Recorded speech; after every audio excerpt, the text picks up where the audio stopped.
विधानसभा का अधिवेशन शुरू है और इस अधिवेशन में विधायक सुधीर मुनगंटीवार ने एमपीआईडी कायदे के संदर्भ में क्या प्रश्न उपस्थित किया, आइए देखते हैं इस खबर में।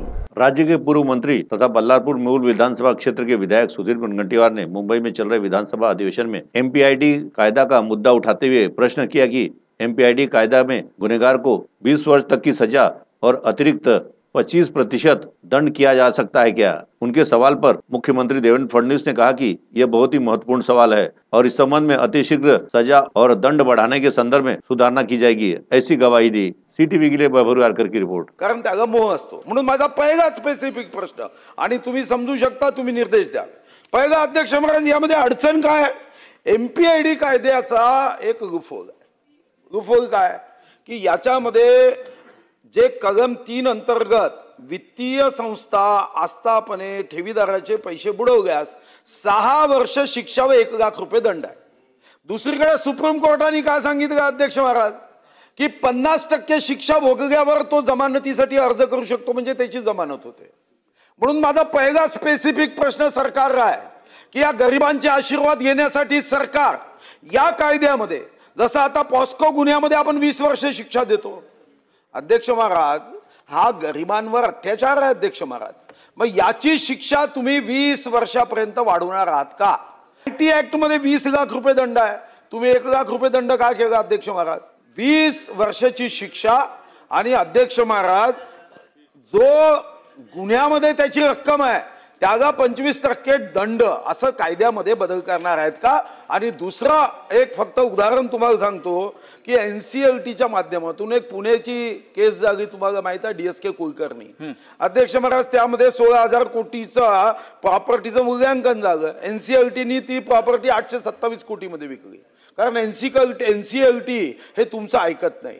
मला स्पेसिफिक 2च मुद्दे आहे की याची शिक्षा वाढवणार का आणि या संदर्भामध्ये एक बैठक सन्माननीय मंत्री लावणार। अध्यक्ष महोदय, सन्माननीय सुधीर भाऊंनी अतिशय महत्त्वाचा मुद्दा या ठिकाणी नजरेस आणून दिलेला आहे। 6 वर्षाची शिक्षा आता नवीन सर्वोच्च न्यायालयाच्या निर्णयाप्रमाणे आणि आपण जे केलेलं आहे त्याप्रमाणे ही बेलेबल होते।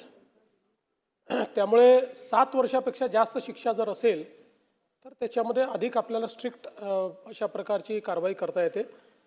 त्यामुळे सुधीर भाऊंनी जरी 20 वर्षाची मागणी केली असली तरी शिक्षा वाढवण्याच्या संदर्भात आणि जे काही शेवटी कुठलीही शिक्षा ही कमेन्सरेट टू ऑफेन्स अशा प्रकारचीच वाढवता येते। त्यामुळे कमेन्सरेट टू द ऑफेन्स ही जास्तीत जास्त जी काही वाढवता येईल त्या संदर्भातलं अमेंडमेंट करण्यात येईल।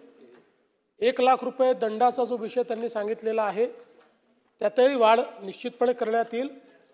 आणि तिसरं या निमित्ताने मी सांगू इच्छितो की खूप मोठ्या प्रमाणात हे सगळे ऑफेन्सेस झालेले आहेत।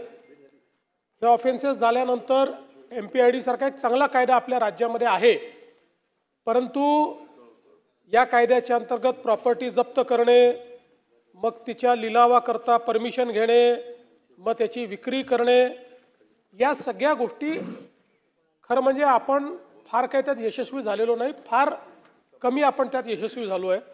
आणि म्हणून राज्य सरकार या संदर्भात एक स्पेशल व्यवस्था उभी करेल की ज्या व्यवस्थेमध्ये काही आपण फायनान्शियल एक्सपर्ट्सला घेऊ, काही आपण त्याच्यामध्ये आवश्यकता पडली तर आउटसोर्सिंगच्या माध्यमातून एखाद्या प्रॉपर्टीचं व्हॅल्युएशन करणारी यंत्रणा त्याच्यामध्ये घेऊ, अशी एक कंप्लीट व्यवस्था ही राज्य सरकार तयार करेल की ज्याच्यामध्ये अशा प्रकारचा गुन्हा दाखल झाल्यानंतर प्रॉसिक्युशनला किंवा पोलिसांना असिस्ट करण्याकरता ही व्यवस्था त्या ठिकाणी असेल, जी कमीत कमी वेळेत प्रॉपर्टीज आयडेंटिफाय करणे, त्या प्रॉपर्टीचं व्हॅल्युएशन करणे आणि त्याची पुढची प्रक्रिया करणे यामध्ये आणि नंतर विक्री करणे, या सगळ्या गोष्टींमध्ये ती पोलिसांना मदत करेल अशा प्रकारची एक व्यवस्था राज्य सरकार उभी करेल।